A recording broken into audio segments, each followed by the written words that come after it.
All things athletics. Yo, Akeem, thanks for joining me today, man. Yeah, no problem. Thanks for having me. How's lockdown been treating you? Come again? How's lockdown and all this pandemic been treating you? How you been dealing with it? Uh, Or has it been uh, same old, same old? well, to be honest, the pandemic has been going on for basically a year now, or almost a year. So I Mm, can say at this point, I've kind of gotten used to it. I'm just trying to make the best of the situation. Still putting in the work. Waiting for whatever opportunities may mm. come about this year. Same old, same old. Yeah, that's it. So like how did you get into athletics? How did you start sprinting? Was there anyone Um, well, track and field in Jamaica is basically the premier sport. Like yeah. you would say, like football or basketball is in the States. So most kids get into it from a young age. I started Mm, track and field when I was like say like 8 or 7 years old. mm. Um, we have what's known as like a sports day competition where like we as little kids would like race each other. So I guess like my talents were discovered from there, and then I just took it each level of schooling that I went to, say high school, primary school. I just kept working at it, joining the like track teams, and then it just happened. Yeah. So Yeah. you see, your compatriot, Johan Blake, obviously he started in cricket. So was there any other sports which you considered doing, or was it always just sprinting? Well, I can say that the sport I focused most on was track and field, but I've tried playing soccer. It wasn't really it wasn't really that successful. I guess I Yeah, played a little bit of cricket too, like in my yeah, younger years, but I mean, no other sport was really as successful for me as track and field, and I had the opportunity to, turn it into a career. So, yeah, that's man. just my main focus. So yeah, that the 43.94 which you ran, that puts you on number 17 in the 400-meter list. How does that feel to be in the top 20, and how far could you see yourself going in that list? Well, I can say that it's a wonderful feeling Mm, to be in the top 20 in the sport. Um, it's just to I would say that being in top 20 means you're one of the best of the best. Like you're at the elite level. When I crossed the line at the NCAA championships and I saw my time, I really couldn't believe it, and mm. I didn't know until after the race that 43.94 had placed me. You said 17th. Yeah, 17, man. Yeah, so I Come mean it's just on, an amazing man. feeling, and I just want to, be better and get better every year. Well, try to get better every year, and hopefully improve on what I've done before. Yeah.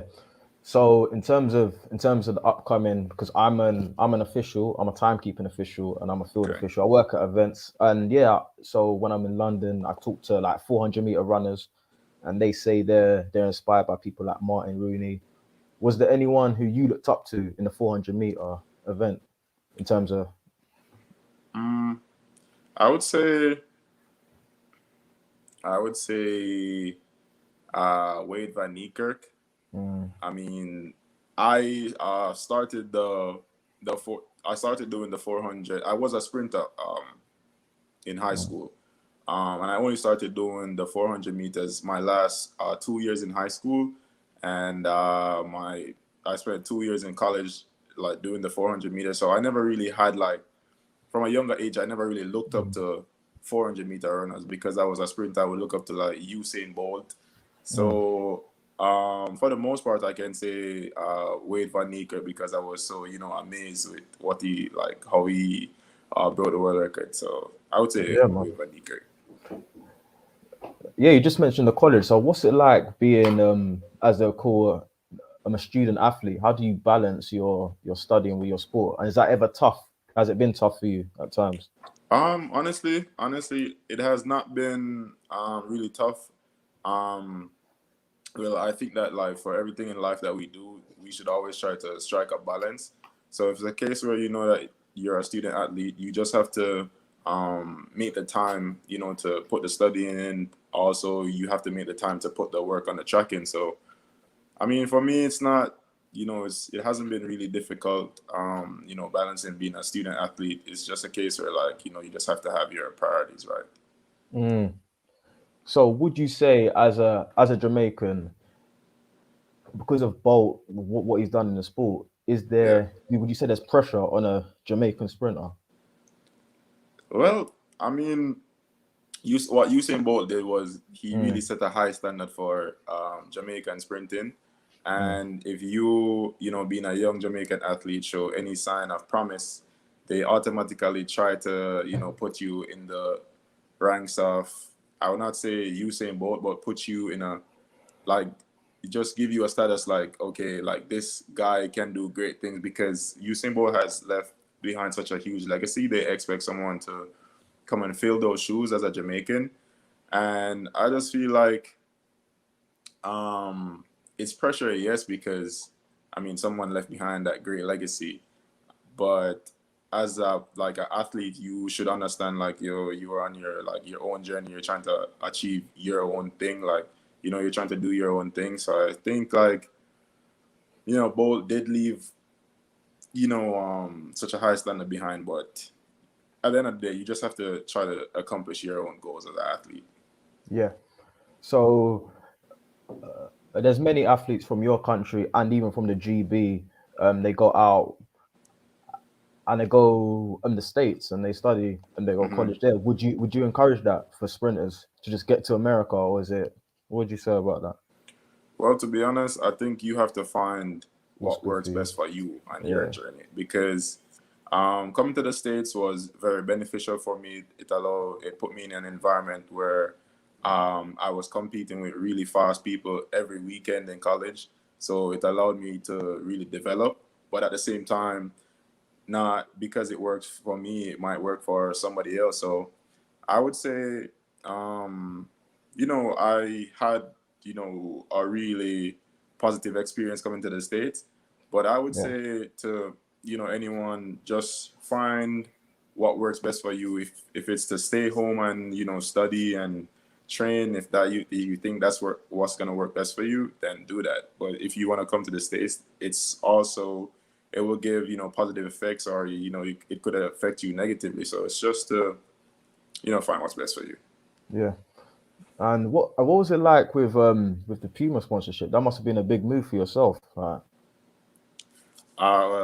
Puma has been sponsoring, like, Puma sponsored my high school back in Jamaica. So I basically had like a relationship with Puma for a really long time. And when I ran 43.94, they gave me such a good offer, like I couldn't turn it down. And the relationship between me and Puma is just a really good one. They really look out for me, and I can say it's just a wonderful company to work with. Mm-hmm. So the London anniversary games, I think you ran the 1981. What was that like? What's it like competing in the anniversary games? There must be a lot of you want to impress on that day, innit? Well, I've competed at the anniversary games, I think 2 years now. My first time was doing the 200. My second time was doing the 400. I can say the atmosphere is just amazing. It's like the crowd is just so energetic. It just sets the tone for running really fast. Like, it's a really fast track as well, and the environment is just superb. I really love competing there. Yeah. You might have answered this in the last question. We're talking about anniversary games, but is there a particular country or track which you just love competing at? I would say my favorite track to compete on, or my favorite meet, is definitely the anniversary games, because I've had a lot of success there.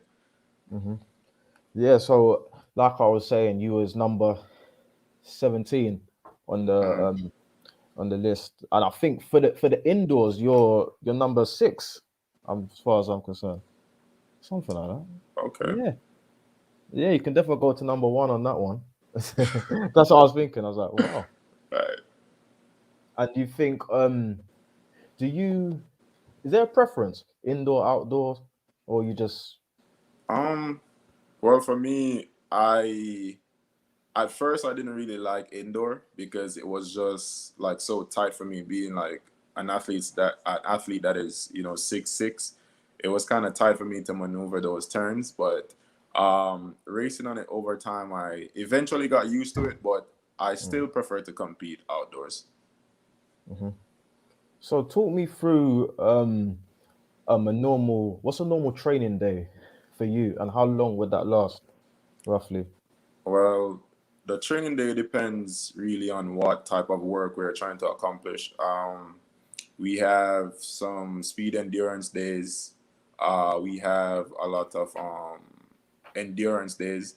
So typically for me, Monday would be an endurance day. Tuesday, Thursday would be speed endurance. Mm, So for me, I mean, it just depends on what we're trying to get done. mm, Typically, an endurance day would consist of say 300s, 250s, mm. 150s. Speed endurance day would be like sprinters breakdown or ins and outs or some type of more speedier workout. Yeah. Yeah, makes sense. So when you first went, because there's been times I've been away, and like you miss home. So has there ever been a time where you went to America and you miss home? Because you're quite young yourself, so Yeah. Um. For the most part, I can say that I miss my mom sometimes a lot, mm, and I miss her food. Like, yeah, if it's one thing I miss from home, is the the planting and all them the Jamaican food. Um, sweet there's a lot of potato and all them. things. Yeah, There's a there's a lot of like Jamaican food that I really like enjoy eating as a kid, and I just can't seem to get it in the States. it's like So I would the say, saltfish and stuff, and the ackee and all I mean, them. no, I can get stuff like that, but it's not. It's not It's the just not same. the Not same the same. quality. It's just not the Yeah, same taste. It doesn't give you the same. It the doesn't curry give you the goat. same Yeah. feeling. Like, Oh, no, it's I miss the food from home. That's the thing I miss the most. yeah. Especially the curry goat, innit? And you know what else I miss from home? What's, Like the KFC in Jamaica yeah, tell me is about it. It's fire. superb. Like it's Yeah. so good. I It's, can't seem to find any like mm, thing that tastes similar like in the States. It's crazy. mm. Yeah, because I'm from the UK myself, but my dad's side of my family is from Jamaica, and I've been Mhm. there twice. And yeah, we got It's good. KFC is fire. It is fire. It's Yeah, crazy. you're right. I don't know about the other restaurants out there. If they're any good, but it's just KFC you'd recommend. Yeah, amazing. So that's what you eat in your off season. I'm hoping it's your off. Well, for the off season, I don't really have a specific diet. I just try not to, overdo it and eat a bunch of like junk because yes, you have an off season, but you also have to understand that you're gonna start training again. So I Mm. just try to, not overdo it, as I said. Mhm.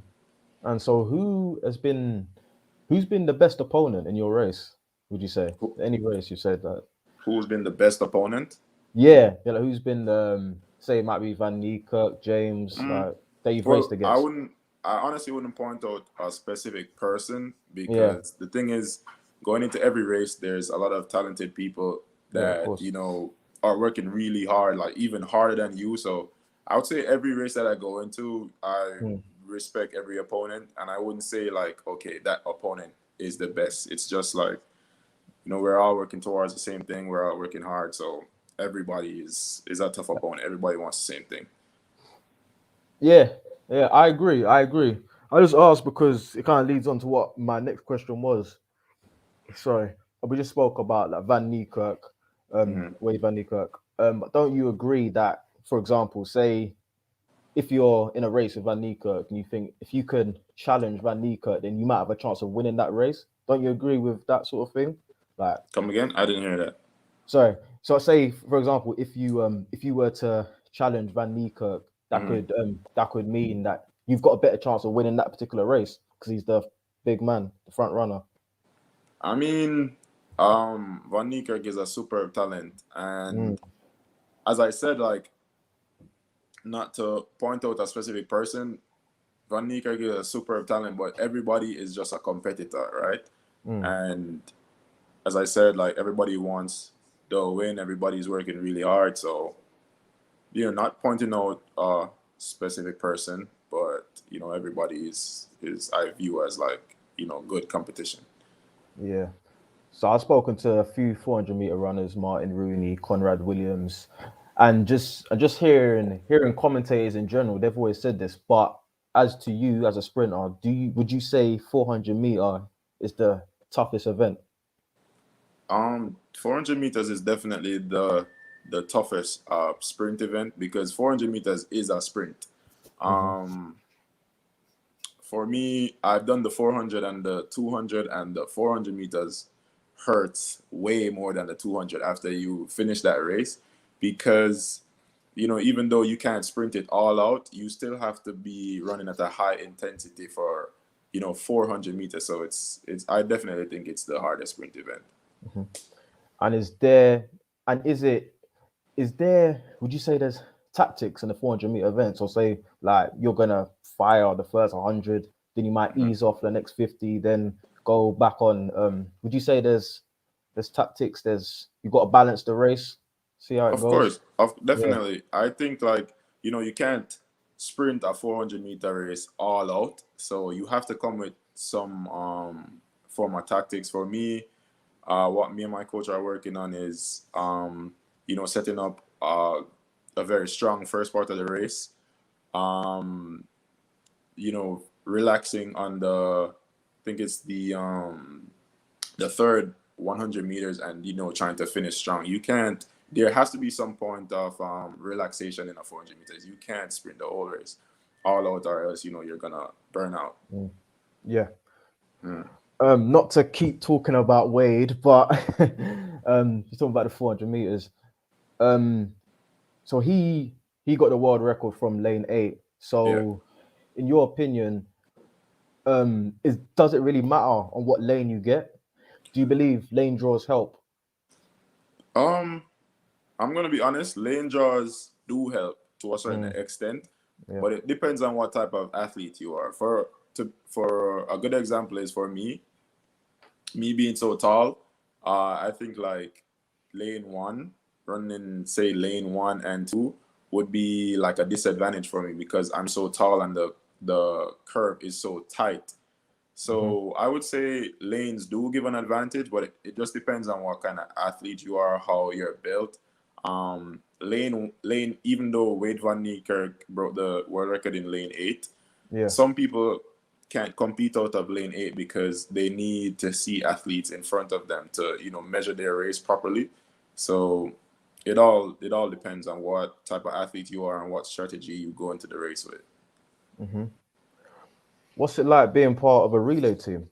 What's it? well, well, being part of a relay team is fun.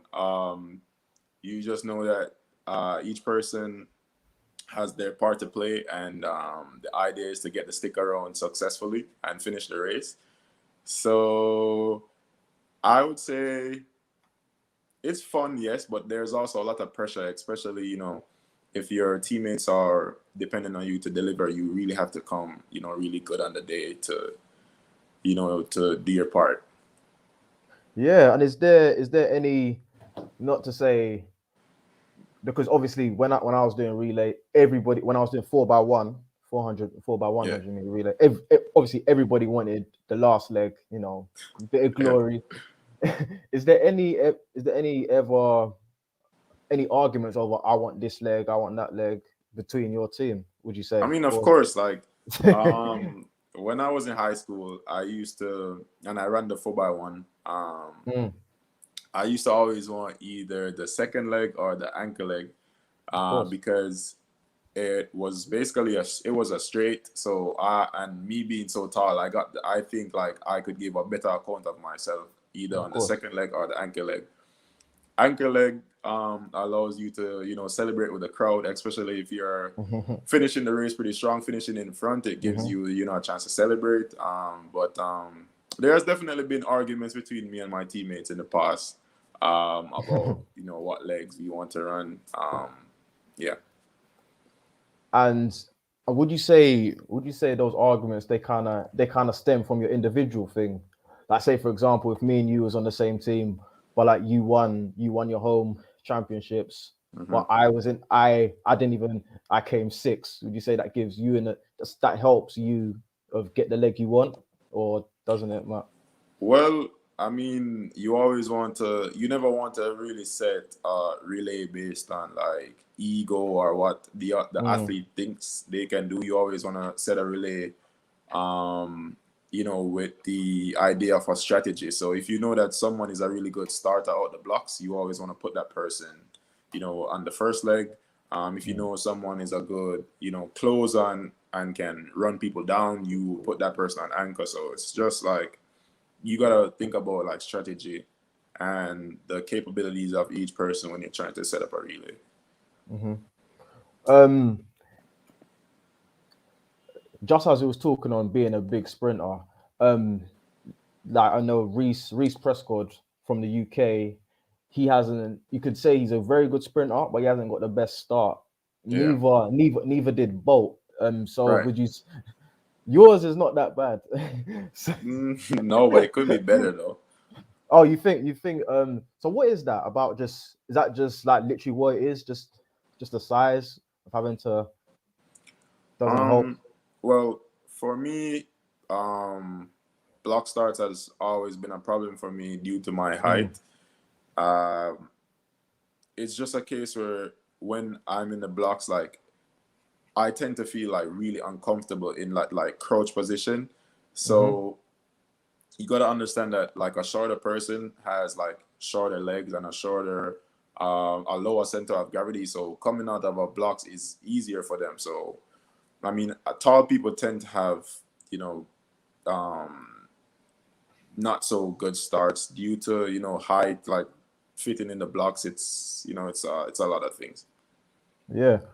So you're one of three sprinters to be in the top 25 for both 200 and 400 meters with Isaac Makwala and Michael Johnson. So what's it like being in there with Michael Johnson, man? I thought that's crazy, man. That's uh Well, Um, it's a great feeling, with anything we do in this life, we always want to strive to be the best that we can be.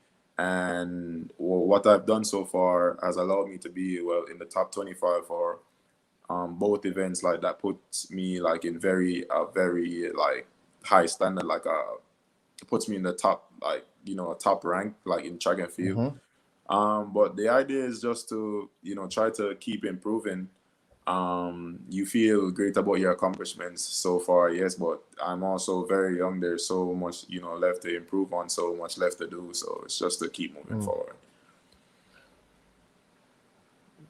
And was there so when you're sprinting, did you ever think of doing a field event or just nah? Actually, I used to do the long jump when I was in high school. Mhm. Um, wasn't really good at it, so I can say like my long jump career was short lived. But I used to do the long jump. Mhm. And no, I haven't ever like thought of doing field events since I became a sprinter. Yeah, no looking back, man. No. Um, so as a sprinter, would you say you're like more of you're a technician, or would you say you're a powerful runner? I would say I'm more of a powerful runner. Um, I lift really good in the gym. For me, technique like has been one of my struggles, honestly. Um, Actually, for the worst part of my 400-meter race tends to be my last 100 because my technique breaks down. So like the technical aspects of track and field is what I'm like working on now. Like, get a better running form. I learn how to keep my form. So I would say like my power, like how much power I generate on the track, has been helping me more than actually technique. Hmm. And who you watch your races back ever? Do you watch races back Of to? course, of course. And are these Are these just your successful ones, or do you pick up on races which you haven't won to say, yeah, I can improve on this? No, I watch every race that I run, I watch it over.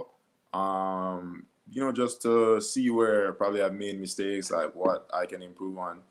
I mean, if you look on only races that you've won, that doesn't really give you like a true sense of like, what you can improve on. You have to look on races that you've lost to see like, okay, why did I lose this race? Why was I like so far behind? Da, da, da. Just to really give yourself an honest look at where you are, what you can improve on, and so forth.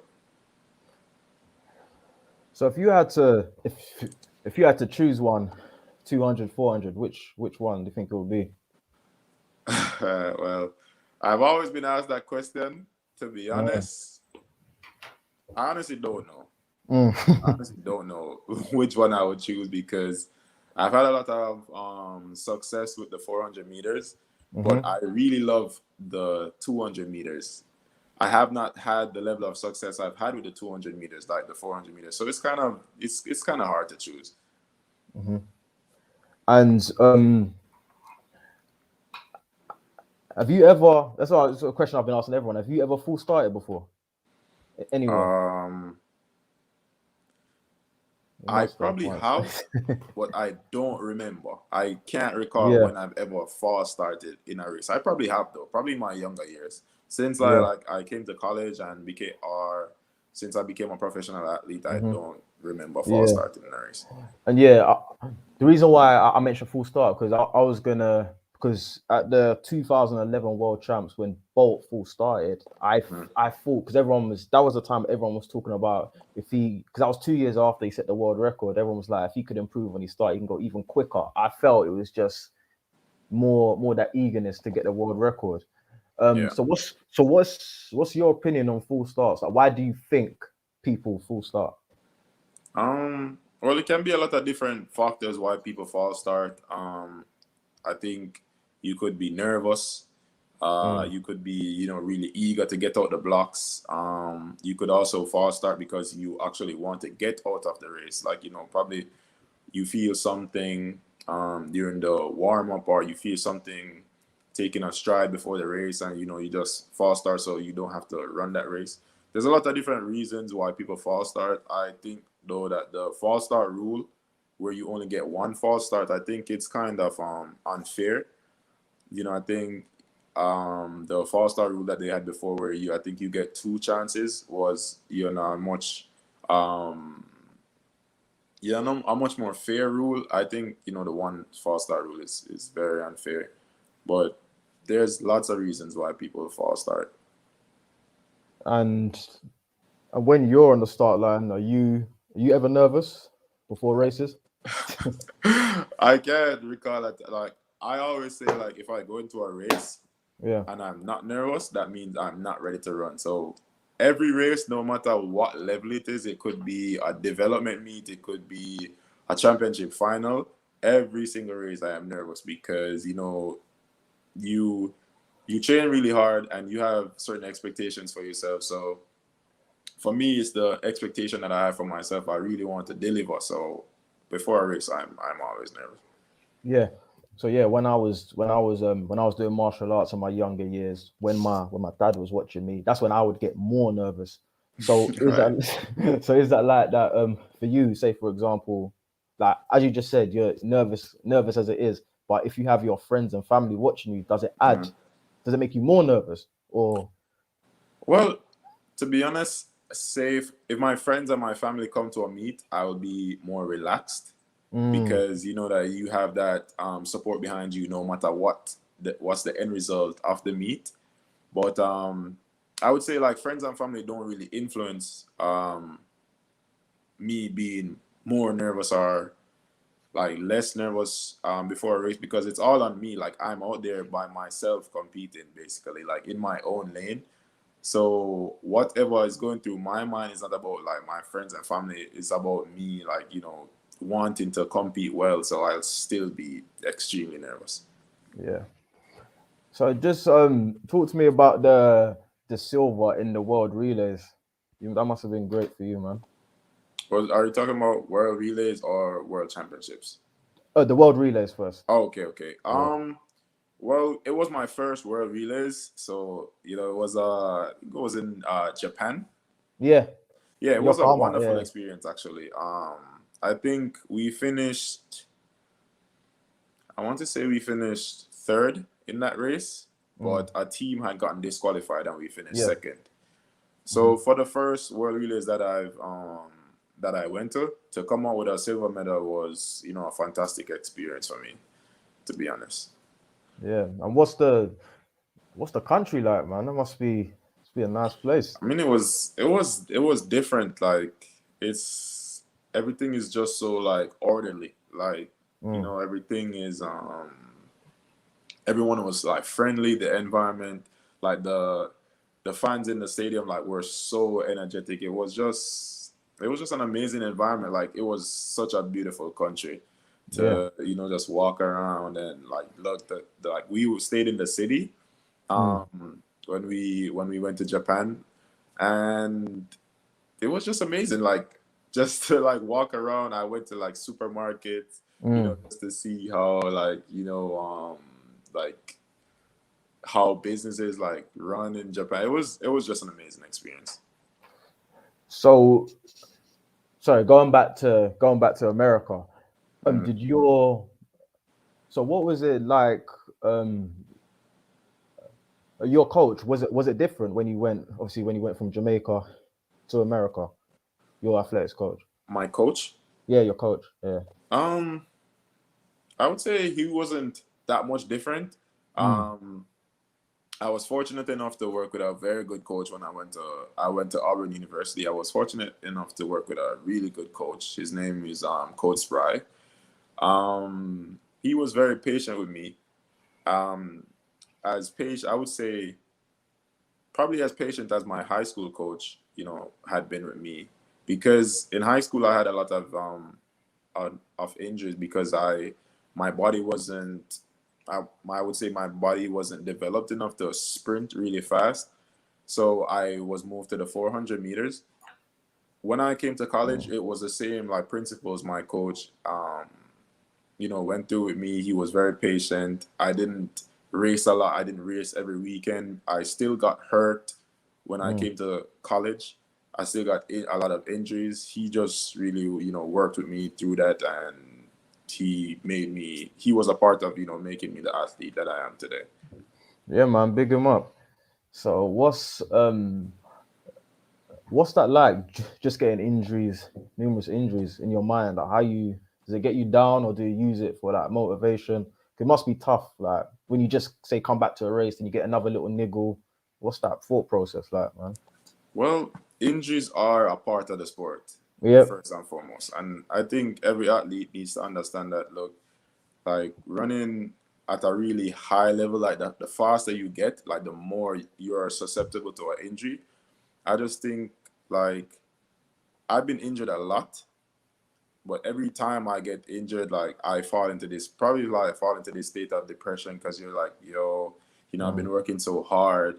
Um, I've been doing things right and I still get injured, but at the same time, you're going to recover from an injury eventually, depending on how, even if the injury is very severe, like you'll eventually recover. So I just think that, understanding that, it's a part of the sport, a part of the process, and injuries are inevitable once you're getting better. I just think we as athletes need to understand that. Yeah, I agree. So I was watching a documentary the other day with the footballer Lampard, and he's talking about how he used to stay after training, do some more shooting. So when you're doing your sessions and you're finished training, is there ever a Mhm. time you might just stay by yourself and just work on stuff, or was it just straight home, just back to the Well, apartment? when I come home, I have a routine where I do certain small exercises, like small strength, like some, small muscle exercises, some strength work that I do on my own.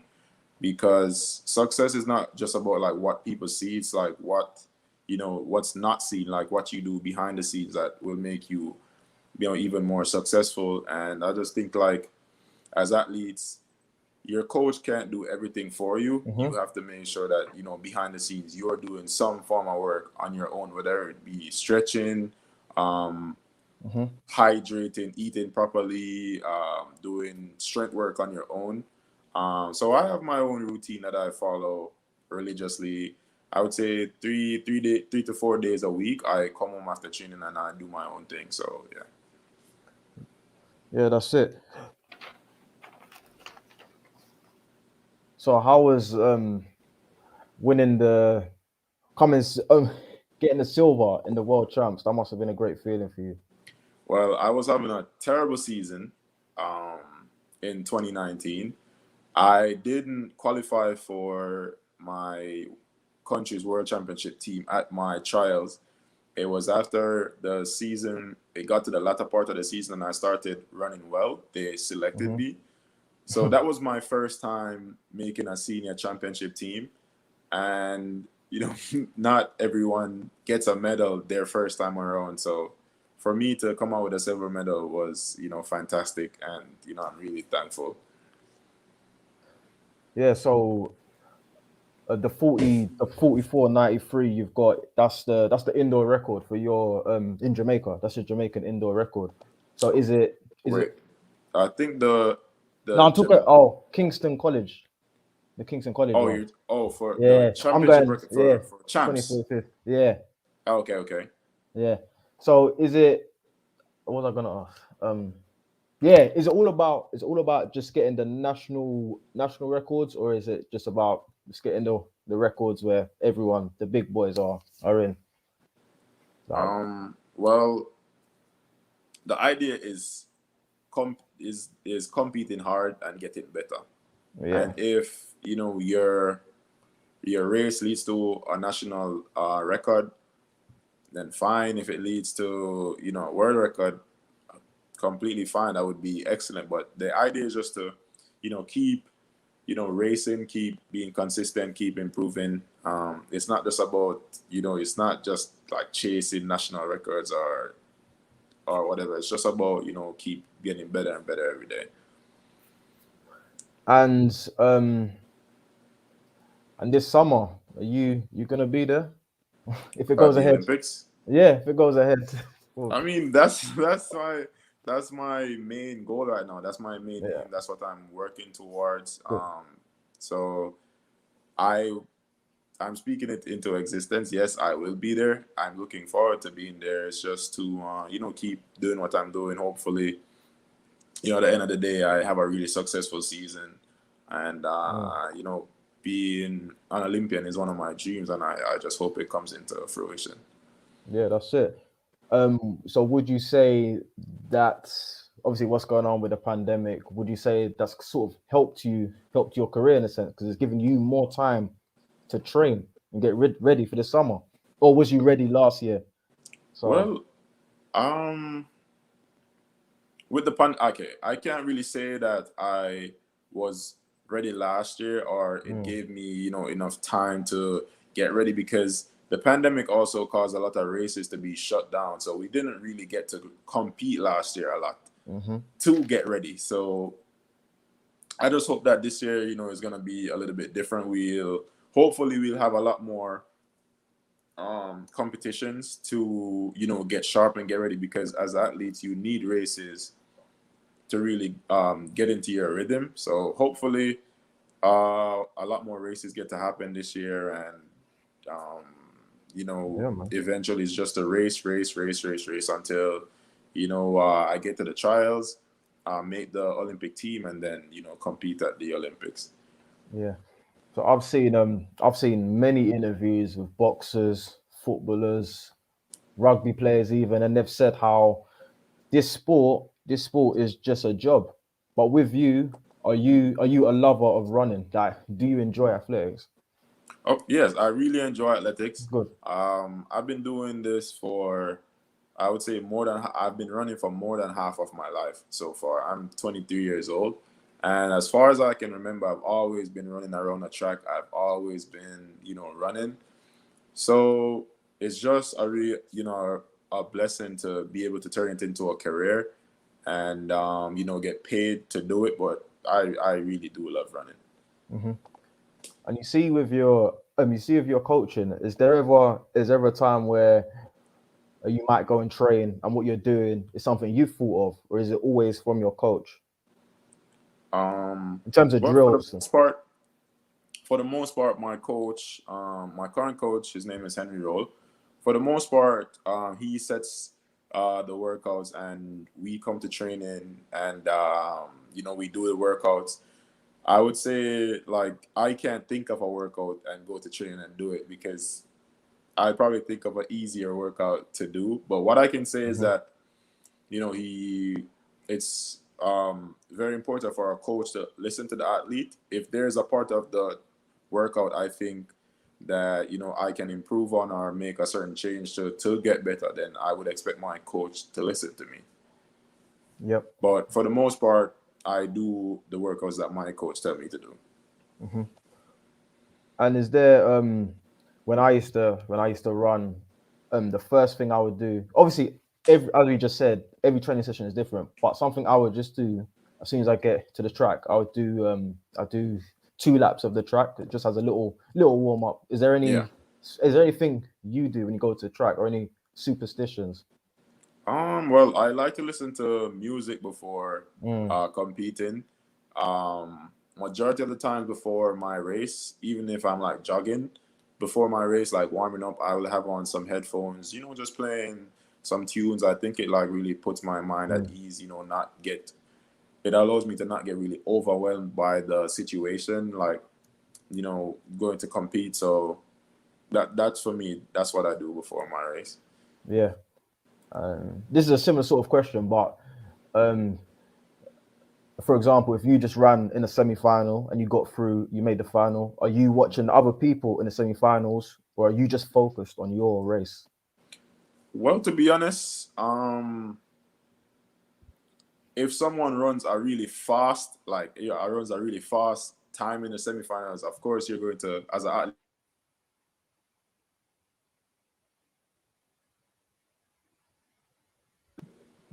Yep.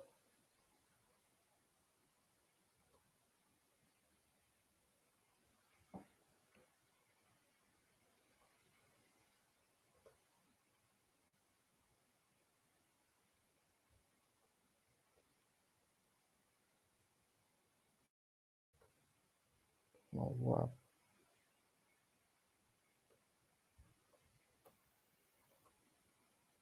Oh, fuck.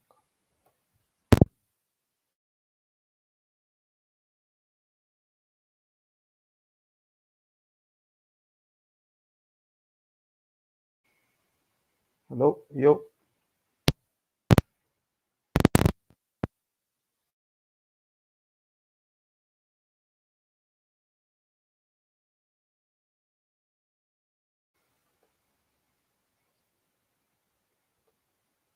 Yo.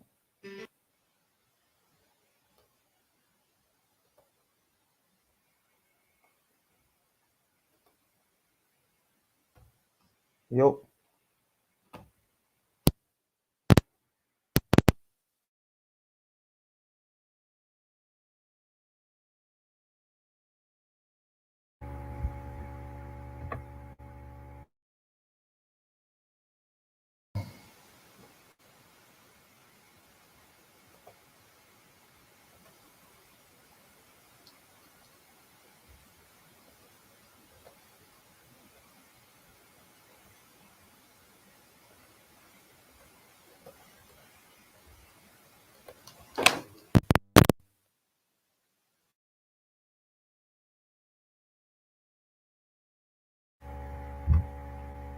Yo.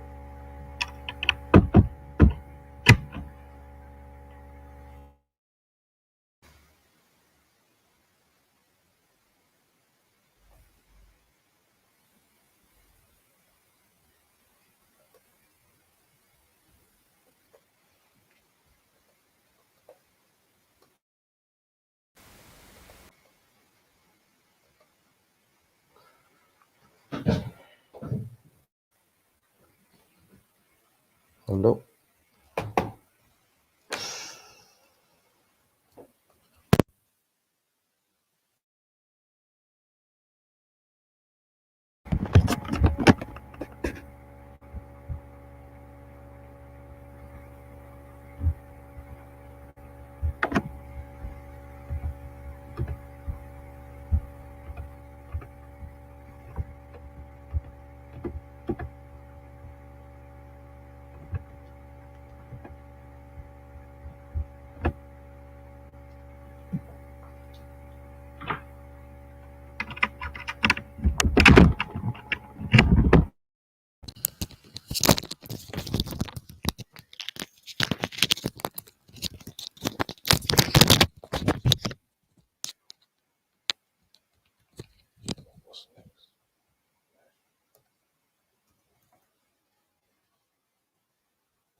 Yeah, yeah, we're Oh, back.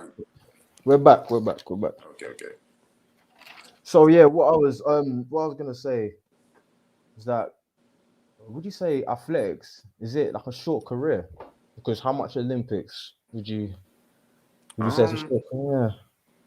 well, I would say it's not really a short career. Most athletes compete professionally for say like 10 years. So Mm-hmm. I don't think that's relatively short in any sense. I mean, a 10-year span is kind of a long time. Mm-hmm. So is it time for you? Would you say to start getting some individual medals? Would you Um, like to? Yeah. I mean, I think now, like at 23 years old, it would be closer to my prime. So I think that Mm-hmm. now is really the time to, if it's gonna be a time to get like individual accolades like medals and stuff. I think now would be the perfect time to start making strides towards that. And you believe within because there are like a few sprinters who have won medals and like in their early 30s, mid 30s. So would you say there is a particular prime within sprinting in Well, terms to of be honest, ages? it also Depends. depends on the type of person that you are, like the type of body like that you have, because some people can't compete until they're in their 30s. They just don't. They start to go on a decline. But if you have that type of body and that type of recovery system that you can compete until yeah, like low 30s, mid 30s, like it just depends on like what the type of athlete that you are. Hmm. So if you wasn't a sprinter, what could you see yourself doing? Mm. I know it's a tough question, man. That's a really tough question, but I would Yes. say I would probably be a jumper. I would Mm, probably be a long jumper yeah, or a triple jumper or yeah. something like related Mm, to jumps if I wasn't a mm. sprinter. What about outside of athletics? Outside of Uh athletics, as in occupation, what would you oh be well, doing? I'm studying computer science, Oh, okay. and I'm kind of like outside of like track and field. I'm kind of like a nerd, so if it wasn't for track and field and say sport, I would probably be developing apps or something. Mm. So, like you said, you was a nerd. Was your mum kind of pushing you towards that nerdy side, or Um, no. For what I can say, my mom always allowed me to, um, focus on whatever. I mean, my mom allowed me to focus on my strengths. So I was also a bookworm, but track and field also, I was also a really good track athlete. So my mom, really encouraged me to get a balance between the two.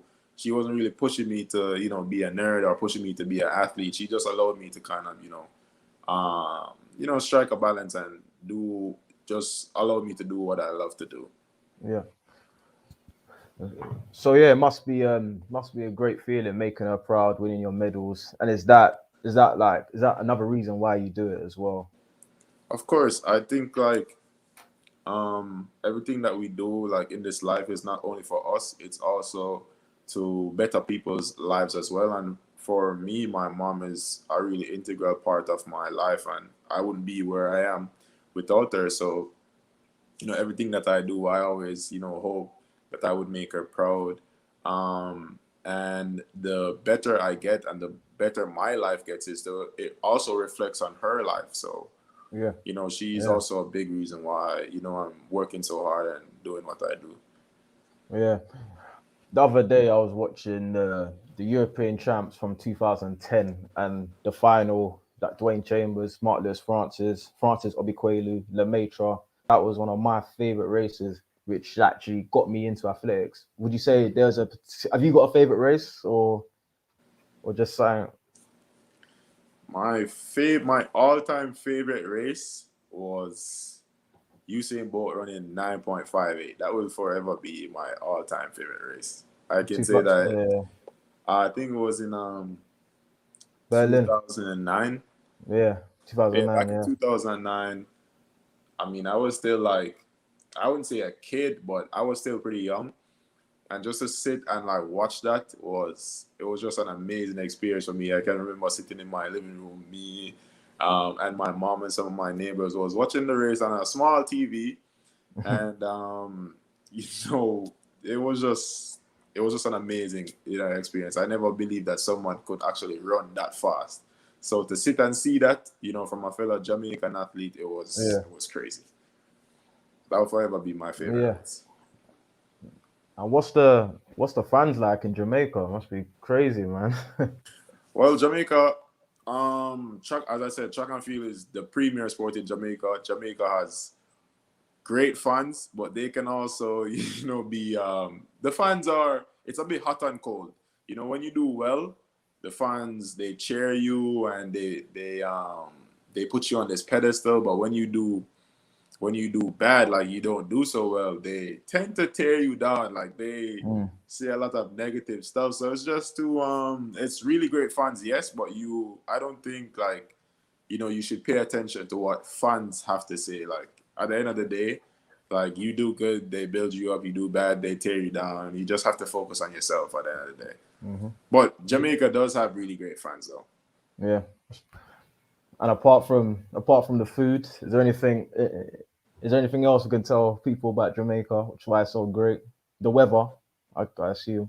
The weather, definitely. I mean, it's a beautiful island. We have a lot of tourist attractions. One of my favorite places to visit in Jamaica is Duns River Falls. I can't remember the last time that I haven't been there in such a long time, especially with now the pandemic. I haven't been home in a while.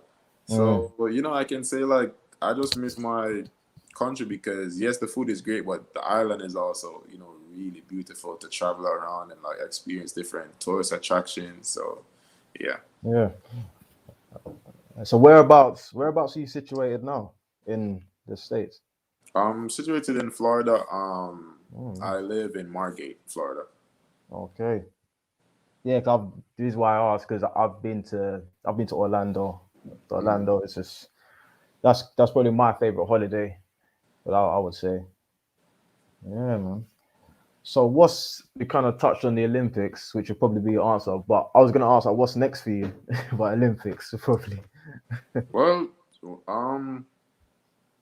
the Olympics is obviously next for me, but I would say my goal is just to keep getting better and better, making teams, making national teams. So even after the Olympics, I think it's the World Championships next. It's just to keep setting a goal. My next goal would be to make the World Championship team. So yeah, that's definitely what's next for me. Akeem, it's been great, man. Thanks for coming on, bro. Appreciate it, man. No problem. Anytime. Yeah, all things athletics. Akeem Bloomfield, we're out, man. Peace.